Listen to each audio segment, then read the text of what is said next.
Hello students, today we will start with sets. तो NCERT में class 11 में आपको फर्स्ट चैप्टर मिलेगा सेट थ्योरी। सेट्स जो हैं दो तरह के होते हैं, डिस्क्रीट और कॉन्टिन्यूस। तो कॉन्टिन्यूस सेट के बारे में तो हमने लीनियर इनइक्वालिटी में पढ़ लिया था। कॉन्टिन्यूस सेट फर्दर दो तरह का है, open set and close set. और ये सब जो है हमने लीनियर इनइक्वालिटी में बहुत अच्छे से पढ़ लिया है। ठीक है, अब हम पढ़ेंगे डिस्क्रीट सेट्स के बारे में। तो सबसे पहले तो डेफिनेशन लिख लीजिए सेट्स की।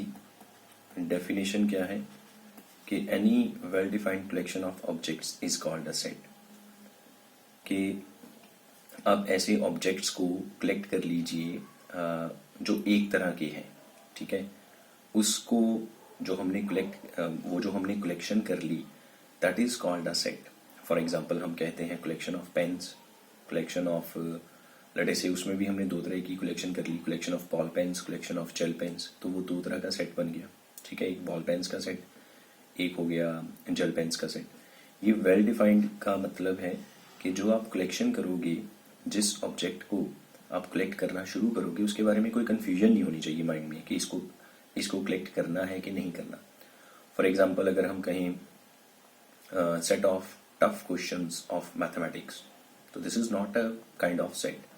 एक बच्चे के लिए कोई क्वेश्चन बहुत ज़्यादा टफ हो सकता है, जो बहुत इंटेलिजेंट बच्चा है, जिसका आईक्यू लेवल बहुत अच्छा है, उसके लिए वही जो टफ वाला क्वेश्चन है वो इजी हो सकता है। तो हमने कुछ क्वेश्चंस को कलेक्ट किया और हमने बोल दिया this is a set of tough questions. एक बहुत इंटेलिजेंट बच्चा है, उसने सारे क्वेश्चंस फटाफट से सॉल्व कर लिए, तो उसकी नज़र से देखा जाए तो this is not a set of tough questions. ठीक है ना। तो इसलिए हम ऐसा कभी कोई सेट नहीं बनाएंगे जिसके ऑब्जेक्ट्स वेल डिफाइंड ना हो, like set of tall boys. तो this is not well defined collection. अब जो जिसकी हाइट बहुत कम है उसके लिए सारी बॉयज टॉल हैं, और जिसकी हाइट बहुत ज़्यादा है उसके लिए तो कुछ चंद जो बॉयज होंगे वही टॉल नज़र आएंगे उसको, जो उससे भी हाइट में ज़्यादा बड़े होंगे। ठीक है ना। तो अगर हमने कुछ 5-7 बॉयज़ को कलेक्ट किया जिनकी हाइट अच्छी खासी है, और हमने बोला कि this is a set of toll boys. अब कोई एक लड़का और बाहर से आया जिसकी हाइट सबसे ऊंची थी, तो वो कहेगा कि ये कोई सेट थोड़ी ना है, ये कोई टॉल बॉयज़ का सेट थोड़ी ना, उसके लिए तो सारे छोटे हो जाएंगे। तो इसलिए हमने कहा कि जो सेट आपने कलेक्ट करना है, जो ऑब्जेक्ट्स आपने कलेक्ट करने हैं, उनकी जो डेफिनेशन है, मतलब उसका जो करेक्टरिस्टिक है वो प्रॉपरली डिफाइंड होना चाहिए। और जो ऑब्जेक्ट्स हैं इसको हम बोलते हैं मेंबर्स या एलिमेंट्स ऑफ सेट। ठीक है, ऑब्जेक्ट्स को बोलते हैं मेंबर्स या एलिमेंट्स ऑफ सेट।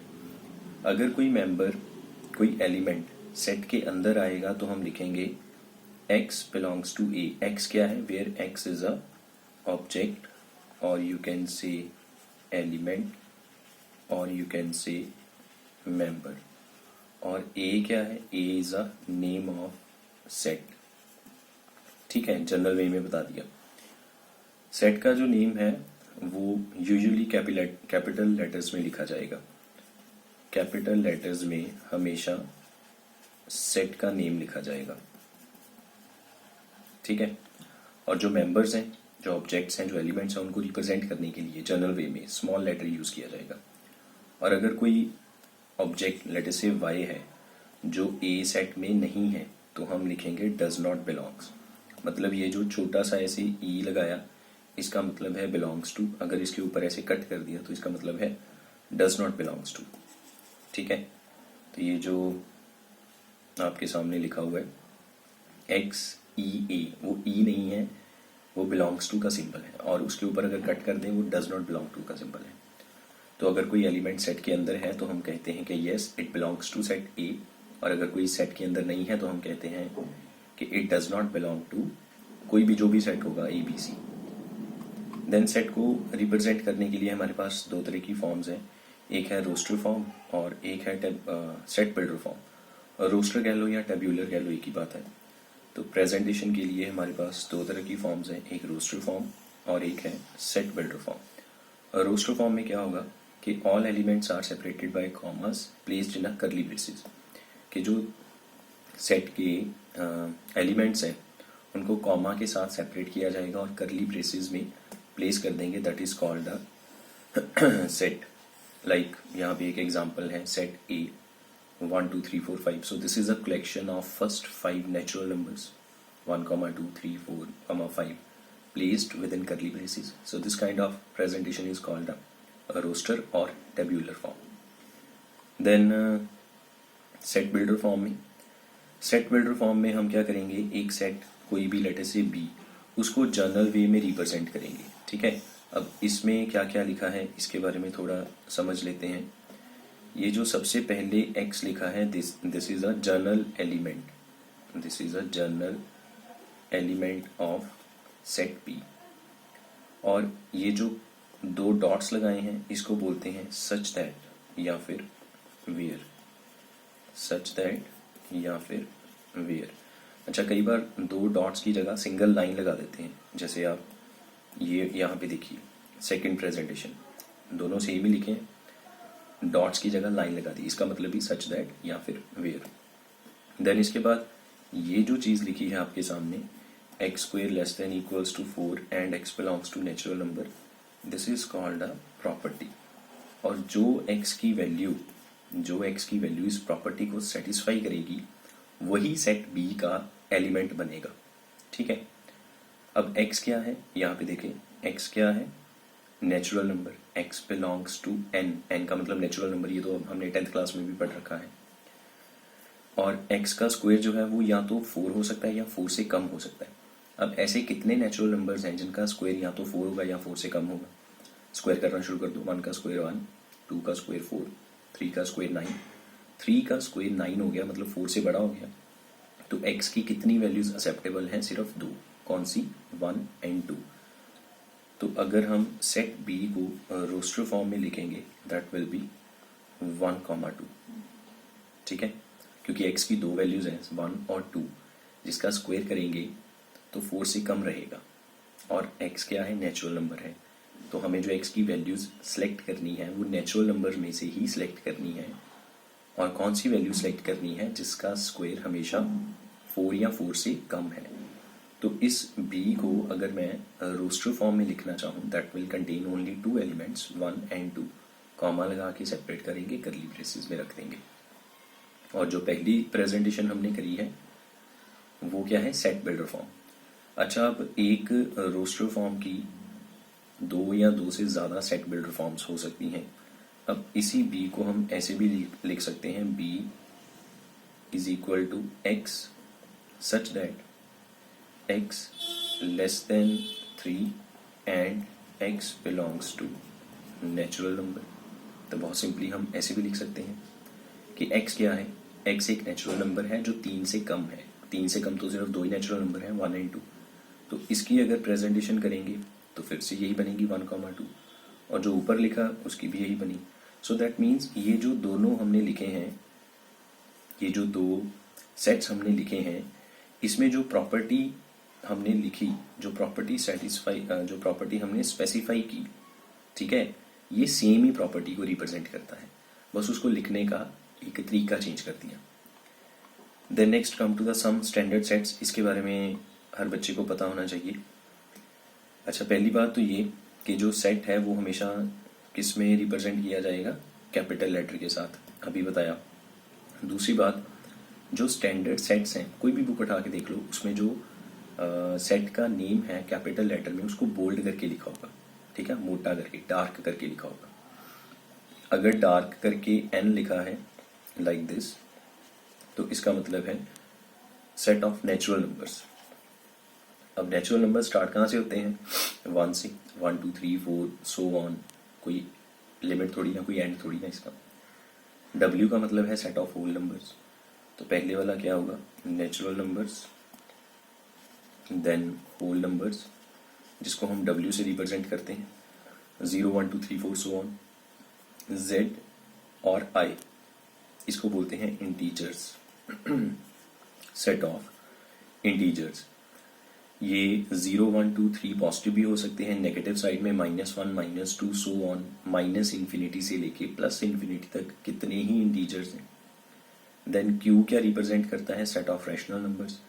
R का मतलब है सेट ऑफ रियल नंबर्स, कि हमारे पास जितनी भी नंबर लाइन है माइनस इन्फिनिटी से लेके प्लस इन्फिनिटी तक, इसके ऊपर कोई भी नंबर उठाओ that is always a real number, ठीक है। तो माइनस इन्फिनिटी से प्लस इन्फिनिटी तक जितने भी नंबर्स हैं वो सब क्या हैं, real numbers, right.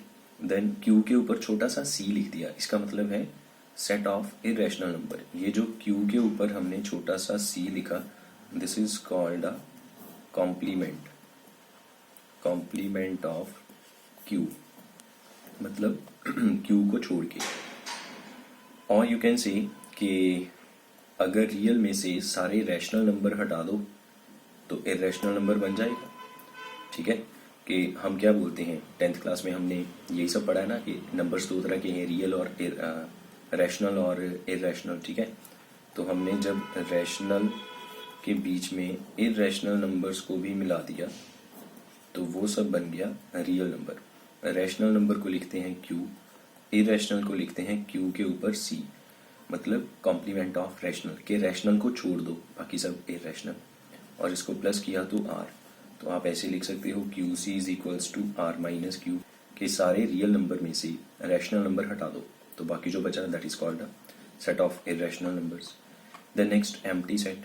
Empty set क्या है, एक ऐसा सेट जिसके अंदर कोई भी एलिमेंट नहीं है, set containing no element is called empty set.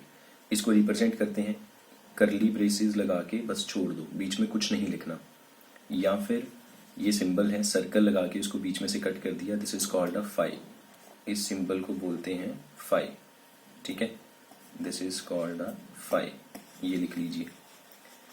Empty set को कैसे रिप्रेजेंट करते हैं, करली ब्रेसेस लगा के उसको छोड़ दो, या फाई लिखो, मतलब फाई लिखने का सिंबल क्या है, जीरो बनाओ, सर्कल बनाओ, बीच में से कट कर दो।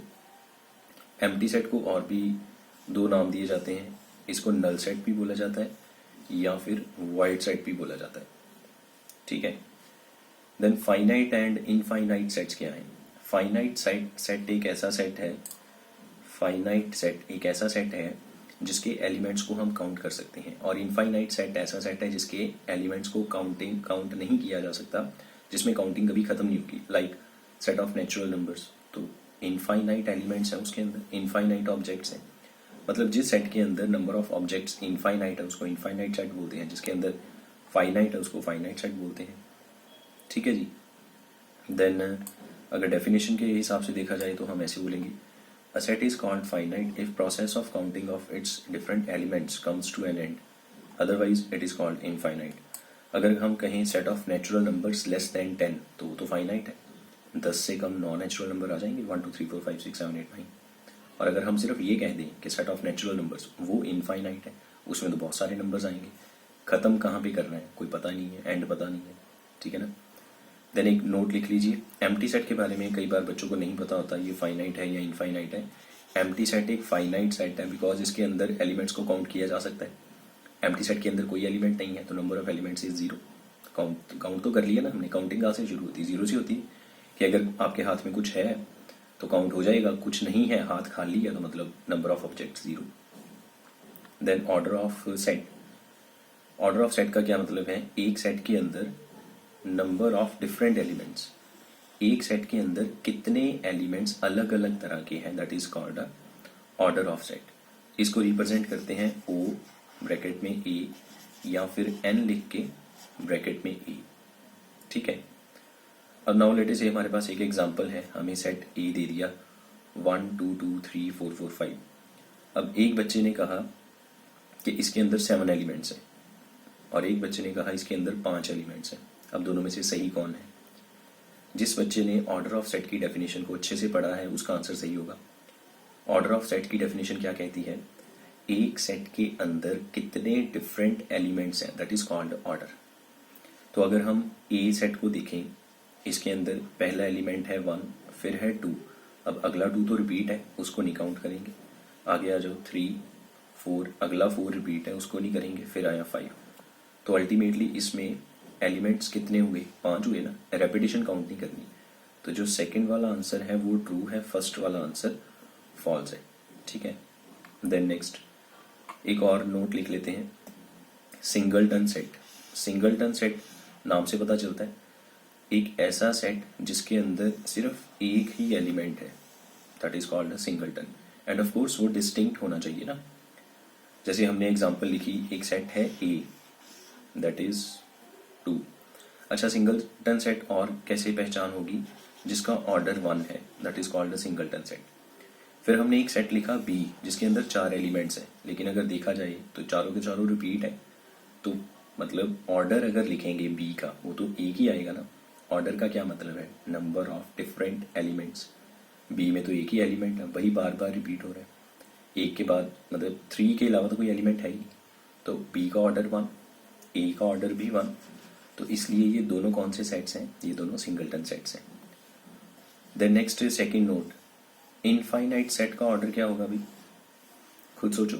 इनफाइनाइट सेट वो सेट है जिसके अंदर नंबर ऑफ एलिमेंट्स इनफाइनाइट है, मतलब हम उसकी काउंटिंग को, मतलब हम उन एलिमेंट्स को काउंट नहीं कर सकते, तो counting does not exist. So order of infinite set is not defined, इसका ऑर्डर एग्जिस्ट नहीं करता, और यू कैन से आप इसको डिफाइन नहीं कर सकते। The next come to the equivalent. Equivalent और इक्वल सेट्स बहुत सिंपल है इनको डिफरेंशिएट करना। दो या दो से ज़्यादा सेट्स को इक्विवेलेंट कब कहते हैं? जब उनके अंदर same number of different elements हैं, और you can see in easy language कि दोनों का ऑर्डर सेम होना चाहिए। ठीक है, order of 2 sets should be same. दो या दो से ज़्यादा, ऑर्डर ऑफ 2 और more sets should be same, then those sets will be called equivalent sets. ठीक है, उसके अंदर एलिमेंट्स क्या है उससे हमें कोई फर्क नहीं पड़ता, ऑर्डर जो है वो सेम होना चाहिए। लाइक ए सेट है जिसके अंदर 3 एलिमेंट्स हैं A B C, B set के अंदर 3 एलिमेंट्स हैं 1 2 3। अब देखो ए का ऑर्डर भी 3 है, बी का ऑर्डर भी 3 है, तो इसलिए हम क्या कहेंगे कि इनका ऑर्डर सेम है, इसलिए ये दोनों इक्विवेलेंट है। तो इक्विवेलेंट का सिंबल क्या है? 10th क्लास में सिमिलैरिटी का सिंबल जो था ना, वही इक्विवेलेंट का सिंबल है। 2 बार भी लिख सकते हो, 1 बार भी लिख दोगे तो भी चलेगा। Then next is equal sets. Equal set का मतलब है कि ऑर्डर सेम होने के साथ साथ उनके एलिमेंट्स भी सेम होने चाहिए, बस ये फर्क है। So that means all equal sets are equivalent but all equivalent sets are not equal. ठीक है, अब इसमें जैसे हमारे पास एक सेट है a -1, एक सेट है b x is equal to x such that x square is 1। अब ऐसी x की कौन सी वैल्यू, ऐसी x की कितनी वैल्यूज हैं जिसका स्क्वेयर 1 है? अच्छा, और यहाँ पे एक चीज़ हम ज़रूर स्पेसिफाई करेंगे साथ में कि x belongs to real number, कि रियलिटी में x की ऐसी कितनी वैल्यूज हैं जिसका स्क्वेयर 1 है। तो रूट करके देख लो, 1 का स्क्वेयर क्या आएगा? 1 का स्क्वेयर रूट +-1। इसका मतलब x की जगह हम 2 वैल्यूज पुट कर सकते हैं, +1 और -1, दोनों का स्क्वेयर करके 1 आ जाएगा। So B set contains basically 2 elements, -1 and 1। अब यहाँ पे मैंने देखा ए और बी सेट, ये दोनों भले ही अलग अलग तरीके से रिप्रेजेंट किए गए हों, एक रोस्टर फॉर्म में, एक सेट बिल्डर फॉर्म में। सेट बिल्डर फॉर्म वाले सेट को जब मैंने सिंप्लीफाई किया, रोस्टर फॉर्म में कन्वर्ट किया, वो तो बिल्कुल ए के जैसा निकला। 2 एलिमेंट्स, ए में भी 2 एलिमेंट्स, तो दोनों का ऑर्डर भी सेम है और दोनों में नंबर ऑफ एलिमेंट्स भी सेम है, इसलिए हम कह सकते हैं कि A set is equals to B set, और इक्वल सेट्स में हमेशा इक्वालिटी का सिंबल यूज किया जाएगा। देन एक नोट लिख लेते हैं, जैसा मैंने पहले बोल दिया कि all equal sets are equivalent sets but all equivalent sets may or may not be equal. ठीक है ना, जो सेट इक्वल है उसके बारे में तो पता ही है कि इसका ऑर्डर भी सेम है, इसके एलिमेंट्स भी सेम है, तो वो तो इक्विवेलेंट की कंडीशन को सेटिस्फाई करेगा। अब जो इक्विवेलेंट सेट है उसके बारे में बस इतना पता है कि इसका ऑर्डर सेम है, एलिमेंट सेम हो भी सकते हैं, नहीं भी हो सकते। अगर एलिमेंट सेम हुए तो वो इक्वल बन जाएगा, अगर एलिमेंट सेम ना हुए तो वो इक्वल नहीं कहलाया जाएगा, वो सिर्फ इक्विवेलेंट सेट कहलाया जाएगा।